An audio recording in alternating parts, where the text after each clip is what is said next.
Hey everybody, welcome to Always Bored, Never Boring. Although it's fair to say that I have not particularly enjoyed playing the Elder Scrolls Call to Arms from Modiphius, I do like the miniatures. I think they do a good job of accurately representing the characters from the video game. Today we're going to take a look at the Stormcloak Faction box, which was one of the Wave 1 miniatures boxes. It includes 3 regular Stormcloak fighters, 2 with full helmets and 1 with an open helmet, Ralolf with his trusty bow, and Urserald Thrice Pierced, the Stormcloak commander. And in this video I'm going to assemble Ralolf, and then I will assemble the other miniatures off camera and just take a look at them all finished. And you can see that the box includes a single sprue of miniatures, a bag of bases, and then some very simple instructions. You can see here the instructions for Ralolf, and he is much easier to put together than the Dragonborn miniature which I showed in a previous video. Looking at the frame, they have arranged everything so that the pieces for each character are together. So that was Urserald's pieces, and then we have this larger section which has the 3 Stormcloaks, and then we have another section here with Ralolf. The good thing about this, the way they've divided up the frame, it means that we can actually just clip off the divider here on the sprue, and then we can set aside everything else, and we have a much smaller sprue to work with, which is quite convenient.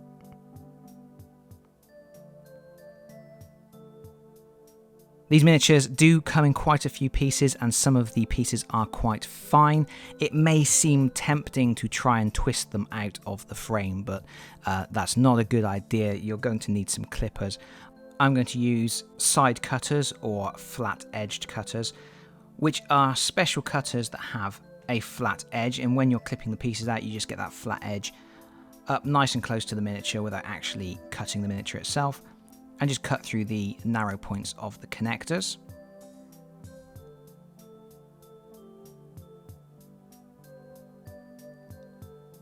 And then you may be left with some little burrs, marks where the miniature was joined, and you can take those off with a sharp craft knife or a mold line remover.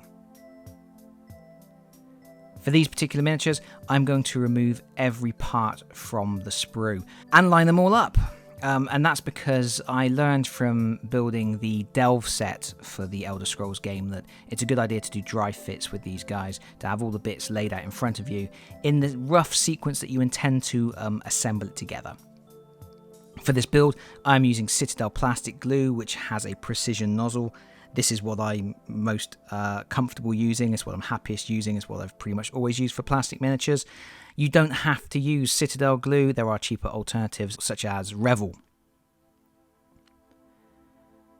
And I'm just going to do a dry fit here. This miniature is pretty straightforward build. You have the 2 halves of the torso which clip together, and then you just need to attach the 2 legs, the 2 arms, and the head. Pretty straightforward. So what I'm doing here is I'm just checking that if I glue the 2 parts together, there's not going to be any area where I can't subsequently attach a part, because sometimes you have to assemble miniatures in a very specific order. That was certainly the case with the Dragonborn. But for this miniature, you can happily glue the 2 halves of the body together and still be able to attach all the limbs easily.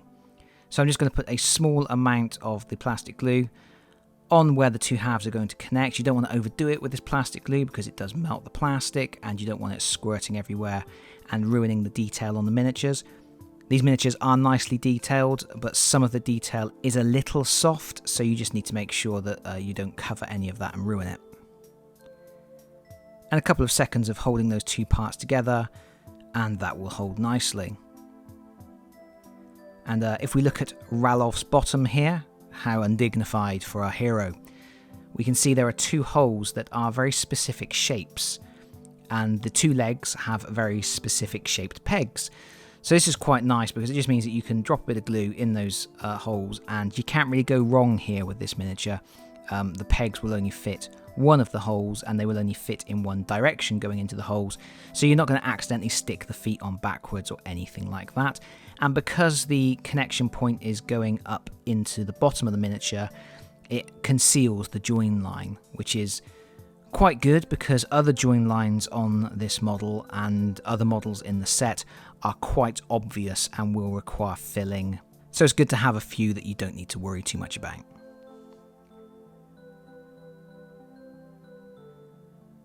I'm now going to attach the head. As with the legs, the head is on a peg and it only fits in one way, and unlike some of the miniatures from the Delve set, this head is in a single piece, which all head pieces should be, in my opinion. And what I'm going to do here is I'm just trimming the peg down a little bit. I'm just a little bit concerned that it might be a little bit too long and it might catch on something inside the miniature and not sit down properly. And I do want to make sure that the head fits flushly down onto the neck connector without any gaps. So I've just trimmed the peg down a little bit there. And on it goes. We now need to do the arms. We don't have holes to peg the arms into. The arms just glue onto the sides. This arm, the one drawing the bowstring, the inside of the arm has a very specific set of ridges that fit directly over ridges in the armour. So you have to make sure you just place it on so that it sits snugly and close to the body. It will sort of naturally sit over the ridges, but there is no plug or peg. And then for the bow arm, that just needs to be glued into that area there and it just sits on. Again, there is no peg. So I've done the dry fit there just to make sure I know what I'm doing. And then I'll just apply a little bit of glue.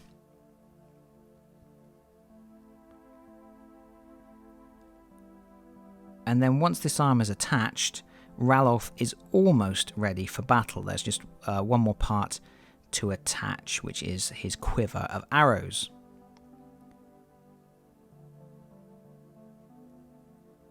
On the back of the body there is a hole for a peg and there is a peg on the quiver, but the peg is way too small for the hole, so we're going to put some glue in there.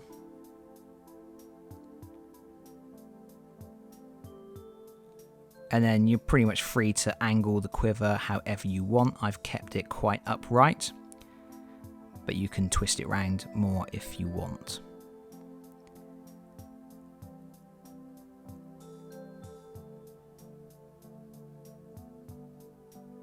The last thing to do is to attach the miniature to the base.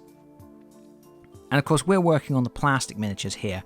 Modiphius also released the miniatures in a resin form. The resin models are in fewer parts.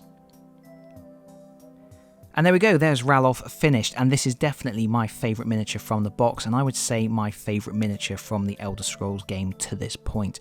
I think he has a really strong form to the miniature, really nice lines, the pose is good. It's the only character other than the skeletons who has a bow and arrow, which is nice. I just think it's a good stance, it's a strong stance, and it looks good. I'm probably going to be using him in Rangers of Shadowdeep as a ranger. Now we're going to look at the Stormcloaks, and this is the weakest of the three Stormcloaks in terms of design, I would say. He has the big sword hefted over his head. You can see that his torso was in two pieces sandwiched together, and there's some quite evident lines, but also the bits of tunic that are hanging down on the miniature are quite thick. They don't really look like fabric, they look a little bit too thick for fabric. Also, this is the only miniature in the set where the head was in two pieces. You needed to make sure that you filed down the inside of the face really well to make sure it fitted to the back part of the head without leaving any gaps. This is a much nicer Stormcloak miniature. The only downside to this one is that when you look at him front on, he has a very two-dimensional look. It's a very, very thin model. It looks fantastic from the side, but from the front, it just looks a little bit like there should be some more width to the model. Again, we have very evident join lines that will need to be filled before painting. But it's a strong stance, and I like the full helmets much more than the open-faced helm on the first one we looked at. All of these models pretty much go together the same way. They have the torso in 2 sections, the 2 legs plug in at the bottom, the arms plug on the sides. This is my favourite of the Stormcloaks. I don't really know anything about swinging swords in real life, but there's something very natural about the way his hands are placed and the wrists are bent. It gives the sword some weight. It looks like he is actually really having to heft a big sword.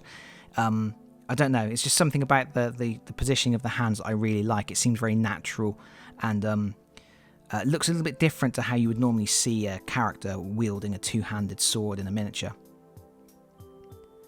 But again, this is 2 halves of the torso pushed together. What they did do, in addition to having the legs go on, the parts of the tunic that hang down on the front and the back, they had those as separate pieces so that there's no real underfill on the model, that you can put those on and you actually have the void under the fabric, which was nice. And again, full helmet, which is a nice look. I like the Stormcloaks with the full helmets on. We do have some slightly visible gap lines again. This seems to be a trend with these miniatures. Most of them need a little bit more cleanup than perhaps something that you might get from Games Workshop. Finally, we have the weakest model in the set. This is Urserald. The pose is quite nice, but he was the most complicated to build. The upper torso is in 3 sections that are sandwiched together. Then the lower torso is in 2 parts, or I should say the lower torso and the top parts of the legs are in 2 parts. Then the legs plug in the bottom, and then we have the 2 arms separate. And if you look at this piece of fabric hanging down on the front of the miniature, look how thick it is. That's supposed to be a thin piece of fabric hanging down, or a thin piece of fur, and it's very, very thick. And that's quite an ugly part right on the front of the model, and very evident right on the front of the model. You're going to see that. And also, although the body was in 3 parts, the front, the middle, and then the fur cloak on the back, they've still managed to have a lot of underfill on the cloak, which I'm not sure why. But if you look at the cloak there, you can see there's a large part of underfill there, which shouldn't really be there, as that was a separate piece that you stuck on. And that's going to be difficult when it comes to painting, because if you paint it like fur, it's going to look very obviously like a big thick piece of fur. And if you try and paint it like a void, like an absence, it's probably not going to look very good. So that really shouldn't be there. That's actually a void in the sculpt that shouldn't have actually had plastic in that part of the model. But there we go, that's the 5 you get in the set, and overall there's some really nice ones. I like the 2 Stormcloaks with the full helmets, and I really like Ralolf.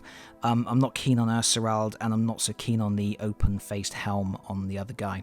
But I can certainly see these miniatures getting used in Rangers of Shadow Deep, particularly Ralolf. And overall, they were easier to put together than some of the other miniatures that are in other sets. The Delve set was much more difficult to put together than this set, although still a few too many bits than really necessary, I would say. My biggest complaint is that underfill on Urserald. I'm not sure why that's there. I'm sure they could have done it in a different way to get rid of that. But anyway, that's it for this look at the miniatures from the Elder Scrolls Call to Arms. I hope you have enjoyed the video. If you have, please consider pressing the like button. If you have really enjoyed the video, please consider subscribing if you don't already do so. And hopefully, I'll see you all again very soon. Bye-bye, everyone. Bye-bye.